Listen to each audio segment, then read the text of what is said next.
Hola, bienvenidos a todos a nuestro video de la cátedra Seminario 2 del año 2022.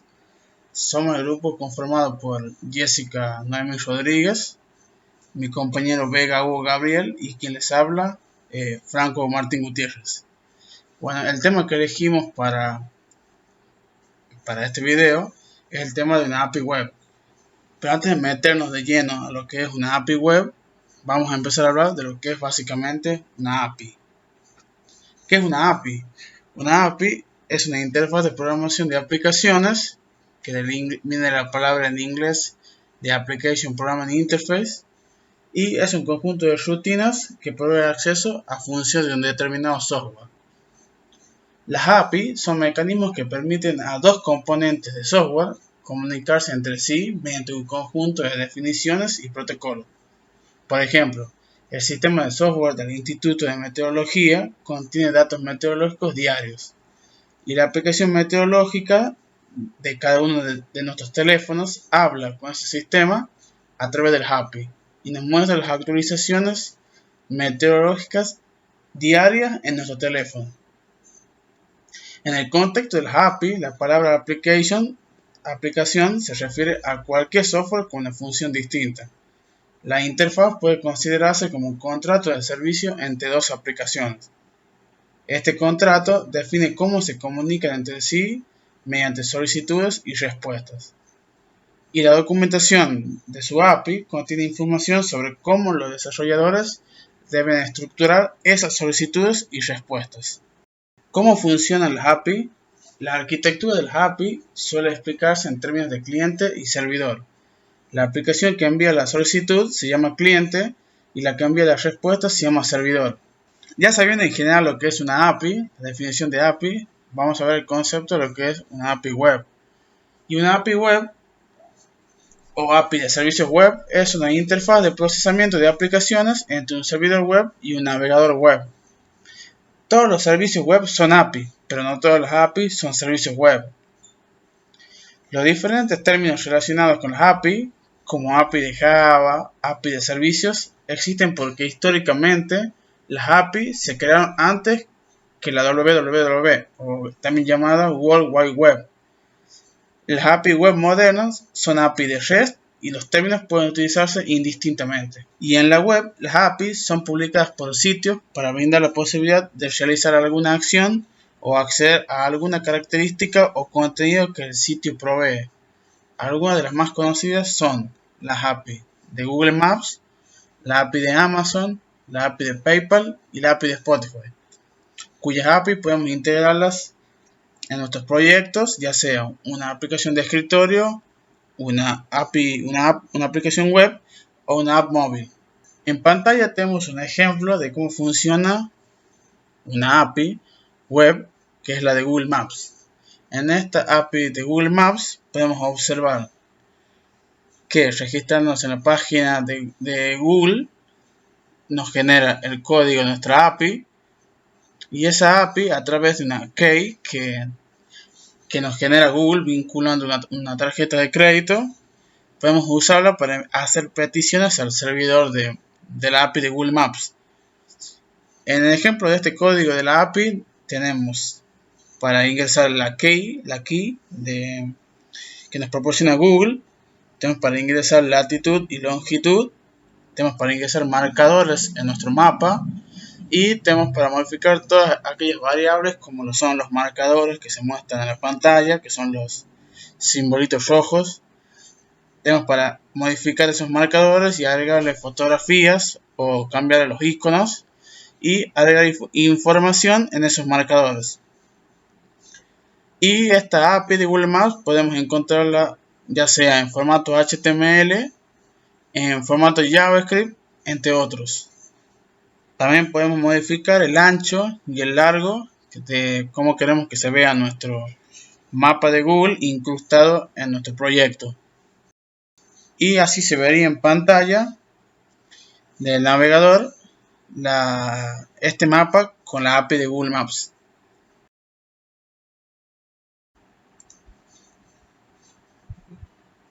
Les voy a hablar de lo que es MongoDB. MongoDB es una base de datos no SQL orientada a documentos. ¿Y qué es una base de datos no SQL? Por sus siglas, no SQL significa Not Only SQL.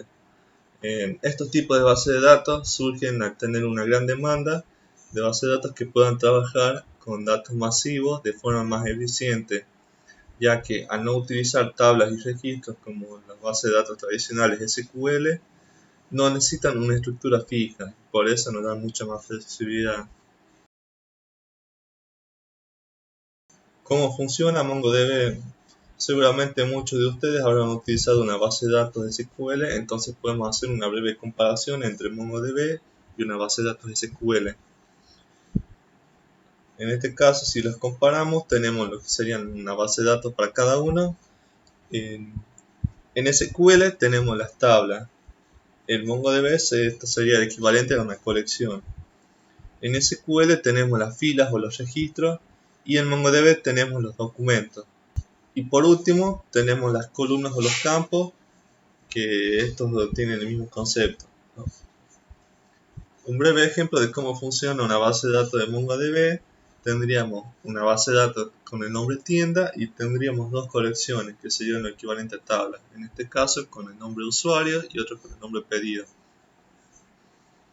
En la colección de usuarios tenemos dos documentos: un documento con nombre Juan y edad 25, y también tendríamos otro documento con solamente un nombre que sería Felipe. Esto quiere decir, estos documentos no tienen un esquema. Lo que podemos y dentro de esas colecciones tenemos dos documentos, en este caso con el nombre Juan, edad 25, y otro documento con solamente el nombre Felipe. Esto quiere decir que los documentos no tienen un esquema definido, por lo que podríamos tener un campo, podríamos tener dos campos, podríamos tener miles de campos y eso no importa. En cambio, en una base de datos tradicional tenemos que definir los campos aunque estos estén vacíos. Esto nos da mucha más flexibilidad a la hora de crear aplicaciones, ya que no necesitamos crear tablas con campos vacíos, solamente usamos los campos que necesitemos. Ahora podemos hablar de lo que sería el formato en el que se guarda MongoDB, y este formato sería un formato JSON. En este caso, los documentos empiezan con llaves y estos documentos contienen una clave y un valor, en este caso de clave nombre y de valor Juan, o clave edad y valor 25. También podemos tener un documento dentro de una misma clave, como es en el caso de la clave dirección, en el que tenemos en dirección tenemos ciudad Barcelona. O podemos tener también una lista de documentos, como es en el caso de aficiones. ¿Qué ventajas tiene MongoDB? Bueno, una de sus principales ventajas es que es mucho más rápido, ya que almacena todo en un mismo sitio. No hace falta unir tablas como en SQL y nos da mucha más flexibilidad para las aplicaciones y crear relaciones complejas. MongoDB ha decidido lanzar su propio servicio de Cloud Database llamado MongoDB Atlas, y así es como nace lo que es MongoDB Atlas. ¿Qué es MongoDB Atlas? MongoDB Atlas no solo está orientado en hacer accesible desde el navegador, sino que fue desarrollado con el objetivo de aliviar el trabajo de los desarrolladores, al quitarle la necesidad de instalar y administrar entornos de la base de datos, lo que eso alguna vez puede ser lento y engorroso. MongoDB Atlas es una base de datos en la nube completamente administrada que maneja toda la complejidad de implementar y reparar sus implementaciones en el proveedor de servicio en la nube. Bueno, ExpressJS es un framework desarrollado sobre Node.js que nos permite crear aplicaciones web del lado del servidor o del backend. Algunas características de JS es que es minimalista, lo que lo hace muy liviano, ya que muchas de sus funcionalidades deben ser instaladas posteriormente a través de plugins o módulos adicionales. Implementa los middlewares, que esta es su característica más notable, y estas funciones son: cuando trabajamos en una aplicación web, nosotros necesitamos enviar códigos HTML, CSS y de JavaScript, y el que se encarga de enviar todo eso es el servidor. También podemos enviar datos de usuarios, podemos enviar imágenes, podemos enviar videos, lo que sea. Al final, nosotros del lado del servidor podemos controlar la lógica que se le va a mostrar al usuario en el front. Y para esto necesitamos un lenguaje de programación. Hay muchos lenguajes de programación del backend, como sería el PHP, Ruby o entre otros lenguajes. Pero en estos últimos años, más o menos en el 2010, se empieza a popularizar el concepto de JavaScript del lado del servidor para evitar aprender muchos lenguajes distintos, y con lo que nosotros sabemos del lado del front, también podemos escribirlo del lado del back. Entonces Express es una herramienta que te permite ayudar a escribir una aplicación real utilizando JavaScript puro. Algunas de las características que nos ofrece Express es que es muy minimalista, lo que lo hace muy liviano, ya que muchas de sus funcionalidades deben ser instaladas posteriormente a través de plugins o módulos adicionales. Implementan los middleware, que es una de sus características más notables. Las funciones de middleware son funciones que tienen acceso al objeto de solicitud y a un objeto de respuesta. Esto quiere decir que es una función que está entre medio de esas dos funciones. En pocas palabras, podemos manipular los datos antes de que lleguen a su destino. Y nos permite instalar plugins a través de los mismos middlewares. Algunas ventajas de Node.js es que al estar construido sobre Node.js sigue sus mismos conceptos. También nos permite compartir código entre el navegador y el servidor, y nos permite compartir paradigmas y bibliotecas. El método de instalación de Express es muy sencillo.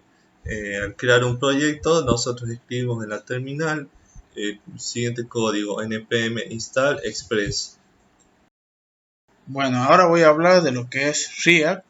React es un framework frontend de JavaScript que nos permite construir interfaces web de manera rápida, fácil y escalable.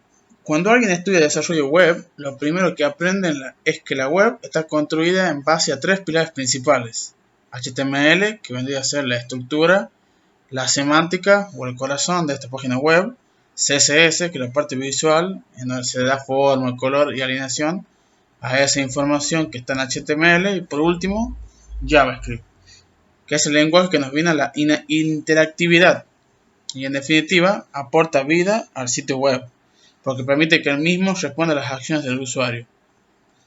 Bueno, estos tres conceptos esenciales en el desarrollo web siempre estuvieron separados, tanto estructura como presentación y comportamiento: HTML, CSS y JavaScript, y se definían y operaban de manera independiente al desarrollar una web. ¿Qué sucede con React? Lo que permite es diseñar interfaces más complejas a través de bloques reutilizables de mayor nivel y más abstractos. A estos bloques se los conoce como componente. ¿Qué es un componente en React? Un componente es una pieza de UI o User Interface, interfaz de usuario, que es la que el usuario final va a interactuar. Dicho de manera simple, todo lo que se ve en la pantalla, cada bloque, cada pieza, cada pedacito de la pantalla en lo que el usuario hace clic, es un componente. Los componentes son piezas de código independiente que pueden reutilizarse y combinarse entre ellos para crear componentes mayores, los cuales a su vez son combinados para crear un sistema completo o una página web completa, como por ejemplo la página de YouTube, en que cada componente se ve representado en, por ejemplo, la barra de despliegue de favoritos, me gusta, historial. Otro componente sería la pequeña barra de me gusta, comentarios y demás. Y otro componente sería el recuadro en el que se visualiza nuestro video. React está basado en el paradigma orientado a componentes, en el cual cada componente es una pieza en la cual el usuario puede interactuar. Estos códigos de bloques se crean mediante una sintaxis llamada JSX, que nos permite escribir HTML, opcionalmente CSS, dentro de objetos JavaScript. JSX es un tipo de lenguaje que mezcla HTML y JavaScript y se asemeja a los lenguajes de plantillas. Si bien React no requiere esta sintaxis extendida, es muy útil para codificar en React. En este gráfico se observa un ejemplo del uso de JSX en un componente de React. Dentro de este componente estamos llamando al método render, que lo que hace es que va a imprimir el código en el DOM, y estamos también creando el objeto empleado. Y después estamos retornando algo de código HTML que tiene algunas etiquetas. Bueno, ahora les voy a hablar de lo que es Postman. Postman es una herramienta dirigida a desarrolladores web que permiten realizar peticiones HTTP a cualquier API. Postman es muy útil para programar y hacer pruebas, puesto que nos ofrece la posibilidad de comprobar el correcto funcionamiento de nuestro desarrollo. Algunas funcionalidades que tenemos en Postman tenemos lo que son las colecciones. Postman nos ofrece la posibilidad de agrupar, guardar y agrupar un conjunto de solicitudes, es decir, carpetas en distintos niveles que organizarán nuestras peticiones. Tenemos también las variables de entorno, que como en todo el lenguaje de programación, las variables son símbolos que guardan valores y para lo mismo sirve en Postman. Tenemos también la documentación de API, que aquí Postman genera esta documentación de forma automática utilizando la información y la descripción de las peticiones que hayamos usado al crearla. Y la automatización de pruebas, que si lo que buscamos es una herramienta que nos ayude a automatizar, Postman es una buena opción ya que ofrece varias posibilidades que nos permitan ejecutar un conjunto de pruebas. Postman cuenta con una serie de métodos que nos permite tomar acción ante nuestras peticiones, y los métodos más utilizados serían el método get, el método post, el método put, el método patch y el método delete. En cuanto a los posibles errores, los podemos apreciar en las respuestas que nos ofrece Postman. En resumidas cuentas, si una respuesta dada se encuentra entre el rango del 200, quiere decir que esta petición nos salió sin inconveniente. Si la respuesta está entre el rango de los 400, esto hace referencia a un error con el cliente. Y aquellos errores entre el rango de los 500 tienen que ver con fallos del servidor. Las ventajas que tiene Postman es que es una herramienta favorable para equipos con poca experiencia en programación, cuenta con una gran comunidad de usuarios, además de que su interfaz es sencilla y muy intuitiva, y es posible integrarla con otras herramientas.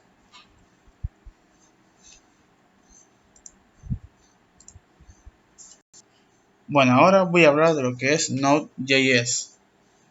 ¿Qué es Node.js? Se trata de un entorno de código abierto, open source, multiplataforma, que ejecuta el código JavaScript fuera del navegador. Este entorno de ejecución de JavaScript se orienta a eventos asíncronos, es decir, eventos que no dependen de otros que se hayan ejecutado previamente, y permite construir aplicaciones de red escalables, es decir, que tiene la capacidad de realizar muchas conexiones de manera simultánea sin que tenga que leer el código línea por línea, ni abrir múltiples procesos. ¿Qué puedo hacer con Node.js? Node.js fue creado por los desarrolladores originales de JavaScript con la idea de poder ejecutar este lenguaje fuera del entorno del navegador.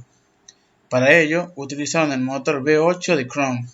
Este motor se ocupa de convertir el código JavaScript a código máquina en tiempo real, también llamado en inglés Just in Time, como corresponde a un lenguaje interpretado como JS, a diferencia de lo que ocurre con los lenguajes compilados, que como bien lo dice su nombre, deben ser compilados antes de poder ser ejecutados.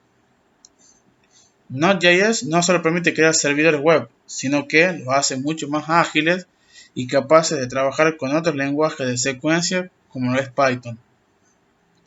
Por esta razón, los desarrolladores lo utilizan sobre todo en aplicaciones de red que buscan ser rápidas o en proyectos de gran envergadura donde se necesitan que los procesos sean ágiles. ¿Cómo funciona Node.js? Hasta la aparición de Node.js, JavaScript era un lenguaje que para los desarrolladores funcionaba íntegramente en el frontend, lo que significaba que para codificar en backend había que utilizar otro lenguaje. ¿Qué solución nos trae el Node.js? Que ahora todo el stack se puede codificar en un único lenguaje. Además, Node.js trabaja como un único hilo de ejecución que se encarga de procesar todas las peticiones, es decir, es el encargado de organizar todo el flujo de trabajo en que se deba realizar. Esto básicamente funciona como cuando llega una petición de un cliente, el hilo de Node.js se encarga de procesarla. Si necesitamos hacer una petición a una base de datos, nuestro hilo no tiene que esperar hasta que la base de datos devuelva una respuesta, sino que mientras la petición a la base de datos se está procesando, nuestro hilo puede atender otras peticiones de sus clientes. Cuando la respuesta de la base de datos está lista, se coloca en algo llamado Event Quick o cola de eventos, que es constantemente monitoreada mediante el Event Loop. Cuando la respuesta de alguna petición pendiente está lista, Node.js la toma, la procesa y la devuelve. Node.js es ideal para construir aplicaciones que involucran una gran cantidad de accesos al disco, peticiones de red como consultas a bases de datos o servicios web. Permite atender una gran cantidad de clientes con poco hardware, y por este motivo se considera que las aplicaciones en Node.js son altamente escalables. Con Node.js podemos desarrollar juegos en tiempo real, salas de chat, aplicaciones que recolecten datos, streaming o aplicaciones de alto tráfico y concurrencia como Twitter.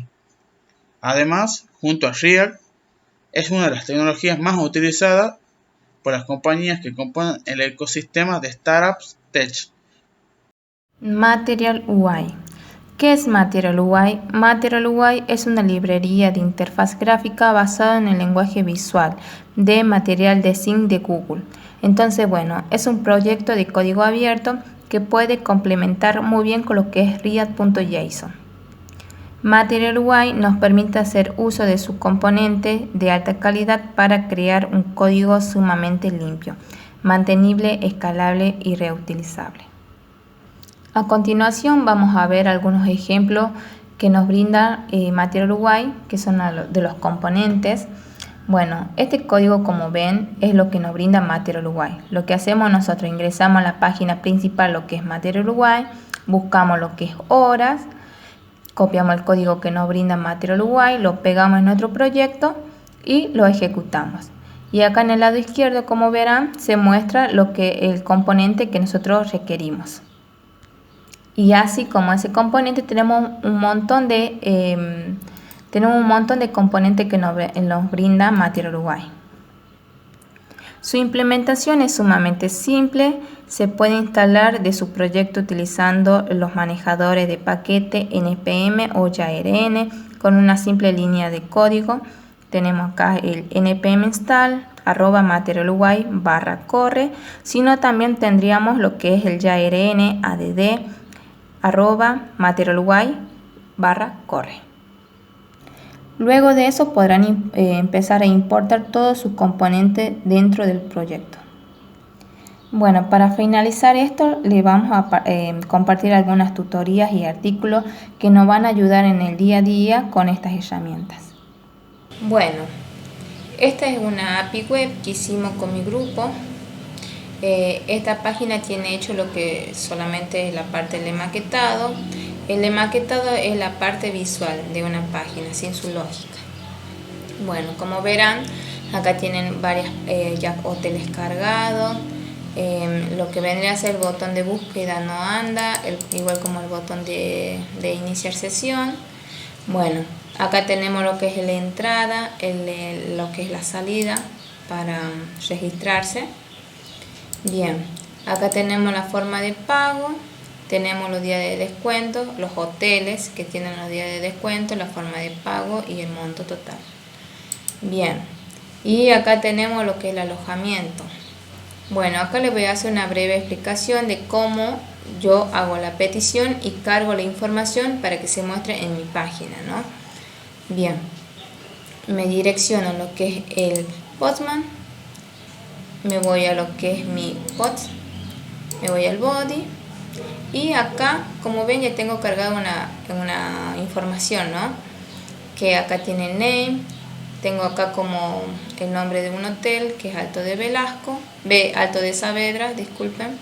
Tenemos una breve descripción y tenemos el URL, lo que me va a mostrar, lo que vendría a ser la foto de ese hotel.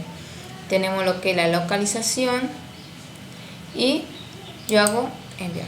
Me dice ok, se subió el hotel, el que yo quiero que se me muestre en mi página, todo ok, actualizo y se muestra acá abajo. Pero como verán, no me muestra lo que vendría a ser la página, ve lo que es la imagen, ¿no? Entonces digo, bueno, mira, lo quiero eliminar, no me sirve. Entonces me voy a mi base de datos, que está cargado en la nube. Me direcciono, ustedes para acá tienen que crear un nuevo proyecto. Bueno, ustedes para crear su nuevo proyecto van acá en nuevos proyectos y siguen los pasos que le direccionan lo que es la misma página, ¿no? Bueno, yo acá ya tengo creado mi proyecto. Me direcciono acá.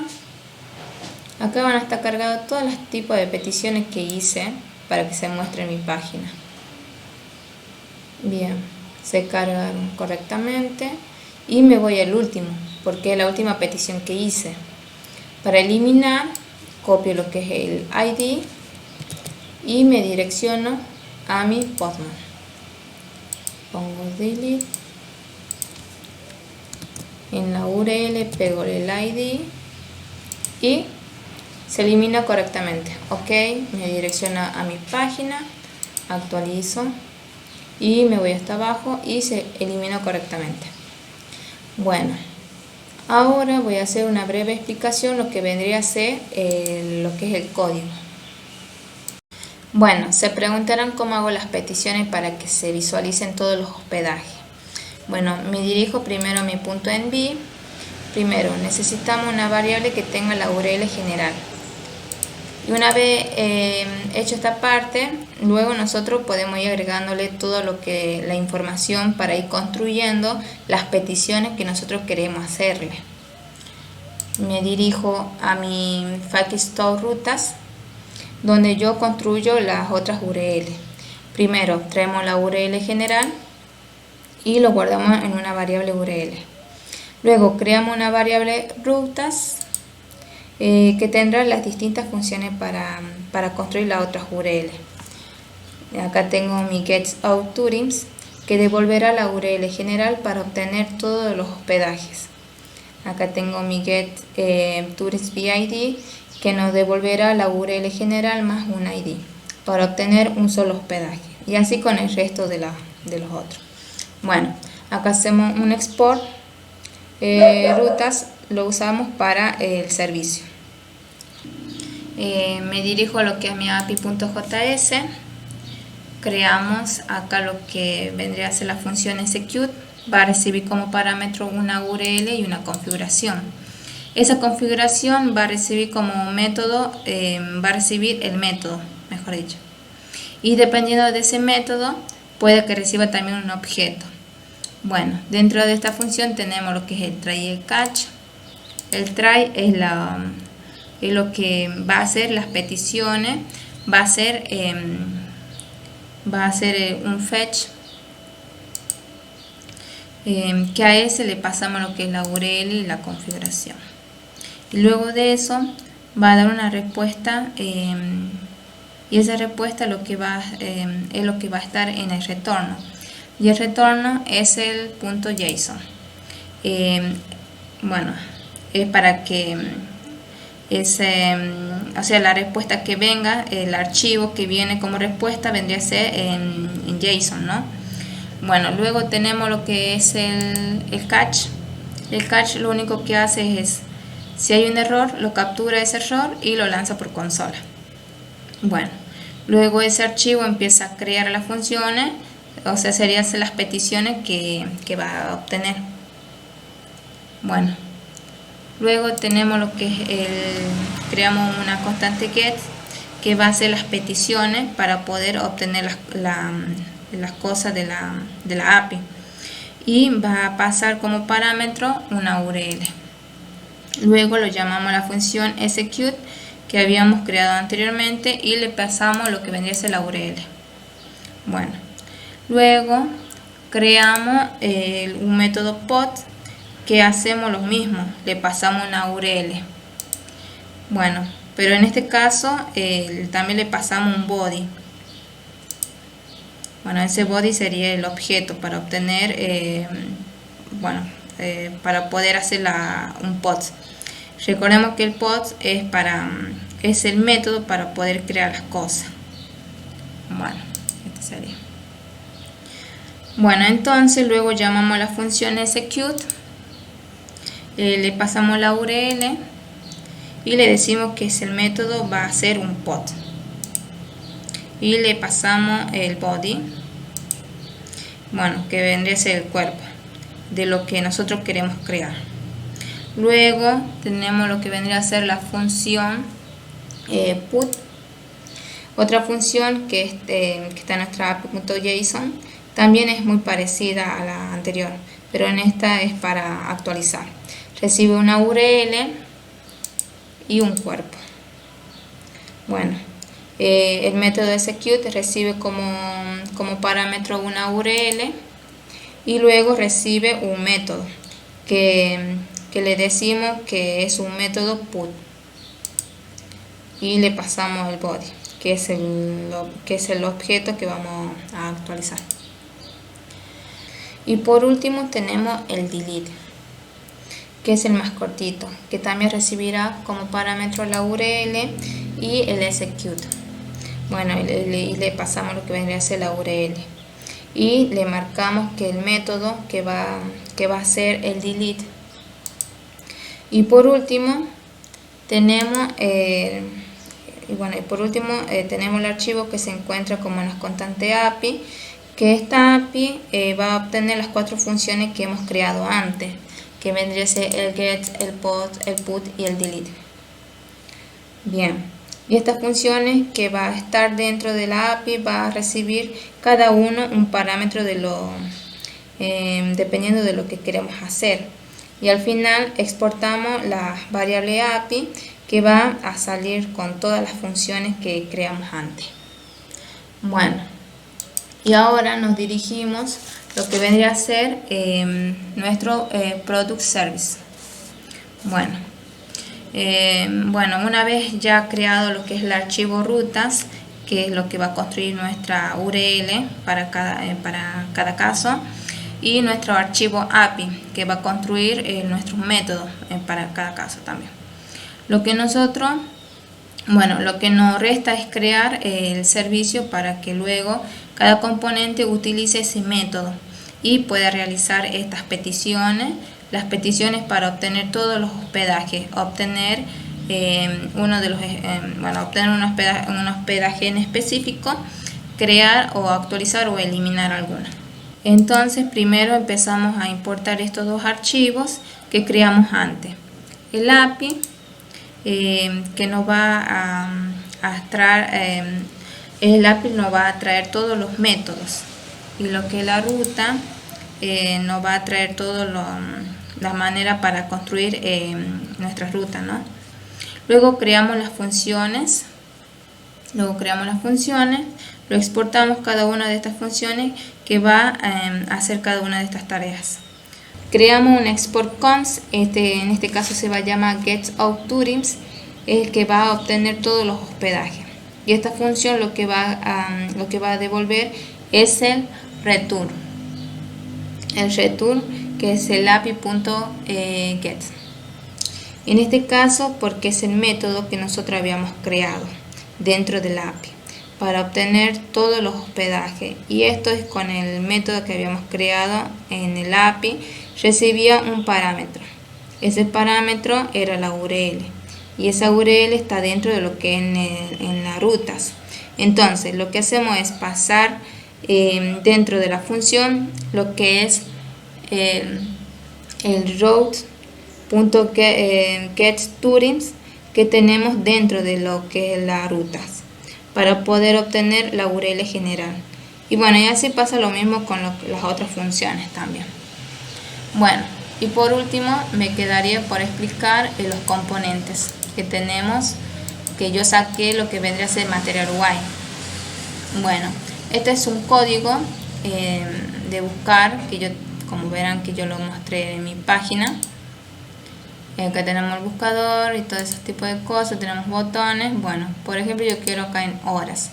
Yo, para obtener este código, yo me dirigí a lo que es la página oficial de lo que es Material UI. A ver, no, acá no, disculpe, tengo todo cargado.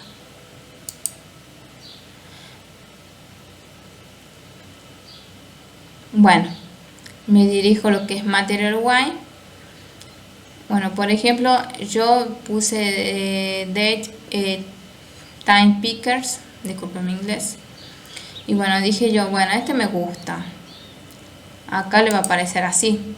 Entonces usted lo que tiene que venir es acá, apretar, le sale con dos tipos, TypeScript o JavaScript. Como mi proyecto está con JavaScript, entonces ¿qué hago yo? Copio el código y lo pego. Lo ejecuto y se muestra así en mi página, de esta forma. Y bueno, y así pasa lo que es el botón, el botón de búsqueda y los iconos que tengo acá. Bueno, así pasa. Bueno, y este es un breve pantallazo que hice con lo que vendría a ser el código del front. Aquí voy a explicar el funcionamiento del código touristModel.javascript. El modelo se crea como una especie de esquema, pero este solamente contiene las estructuras que debe tener el objeto al momento de crear o actualizar una petición.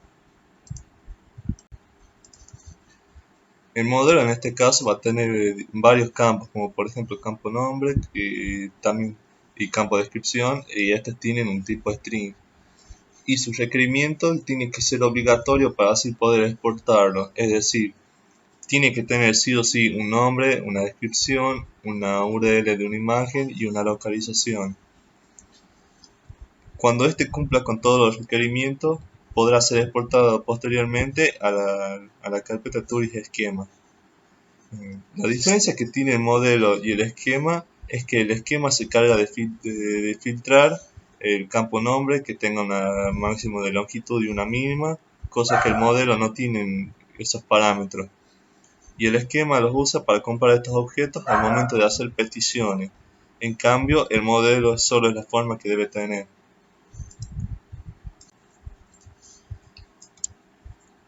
En esta parte del código vamos a definir qué rutas vamos a poder utilizar.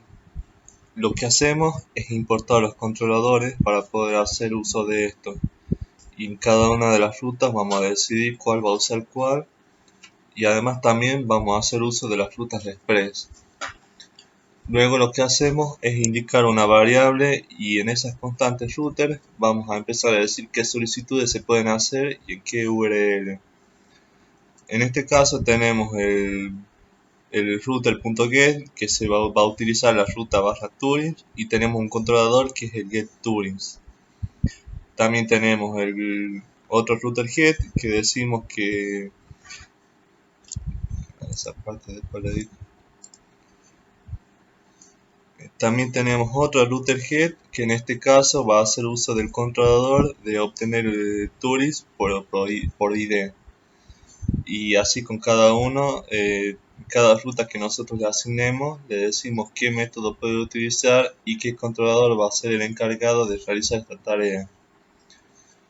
Luego exportamos el router para luego asignarle las configuraciones principales en el archivo app.js.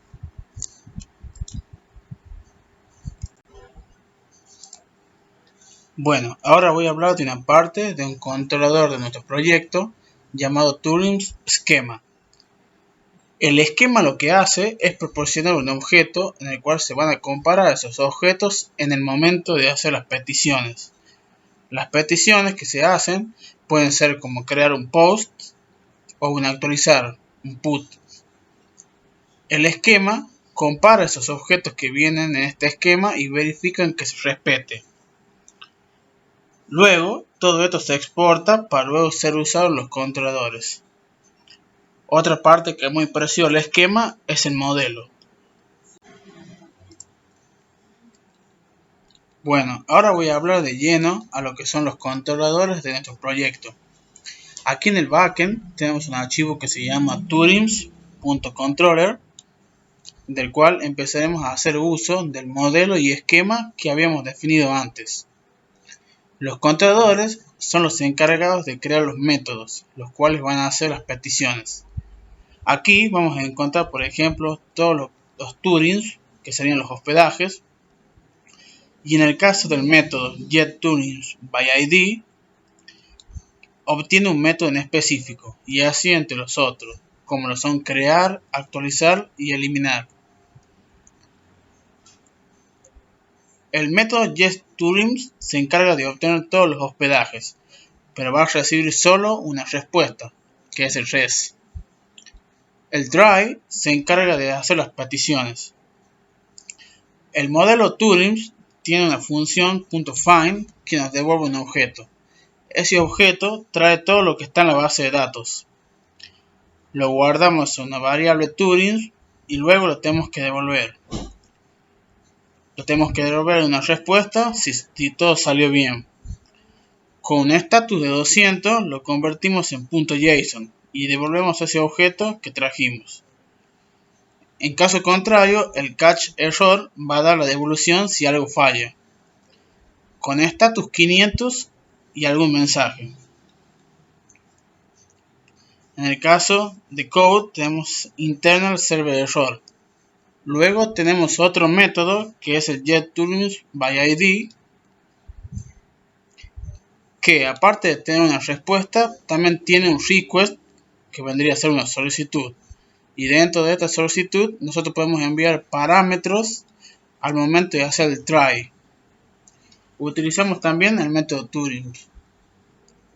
Turins va a tener un método que se llama findById y le pasamos por parámetros el ID que estamos recibiendo.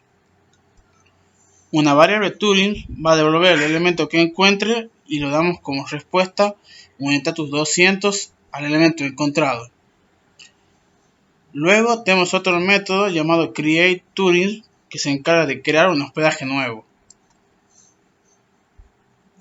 createTurins tiene una respuesta y un request, que vendría a ser una solicitud. Este request va a tener todo un cuerpo, es decir, todo un modelo que nosotros tenemos que cargar dentro de lo que es el rig.body. Vamos a encontrar esos objetos y los vamos a asignar dentro de una variable data. Hacemos la verificación que hicimos del turismo esquema. Bueno, joy.assert es el objeto que acabamos de armar, que es lo que se está enviando el front. Bueno, joy.assert es el objeto que acabamos de armar, que es lo que estaba enviando el front. Lo que hace es compararlo con nuestro esquema. Si está todo correcto, podemos hacer la creación del objeto. Lo hacemos con newTurins, que es el modelo que teníamos, y le mandamos la data. Hacemos un turins.save y lo guardamos. Y si todo sale bien, vamos a tener una respuesta 200, como se observa en pantalla. Y si sale mal, tenemos el catch error. Tenemos un status 400 y algún mensaje. Y para el resto de los parámetros es todo casi igual de lo que como veníamos explicando anteriormente. Y por último, exportamos todos estos métodos que creamos en estos controladores para que sean utilizados luego en las rutas.